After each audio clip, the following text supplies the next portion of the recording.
أنا لا حلوة ولا الناس تعجبني. وقبل لا نسولف قصة المثل تخلونا لايك ومتابعة واكسب لور.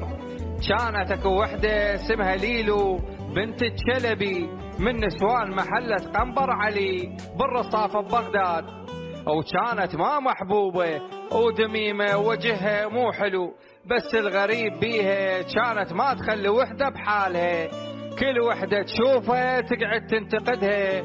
مرة تقول شعرها مو حلو، ومرة تقول خشمها طويل، ومرة هاي سمينة وهاي ضعيفة، يعني حتى أحلى البنات ما يسلمن من لسانها.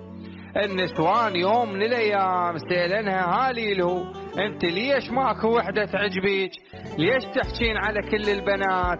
ردت عليهم بكل صراحة وقالت أنا لا حلوة ولا الناس تعجبني، ومن يومها صار المثل ينضرب للشخص اللي مو عاجبه شيء ويقعد بس ينتقد بالعالم وهو نفسه ما بيه شيء يعجب.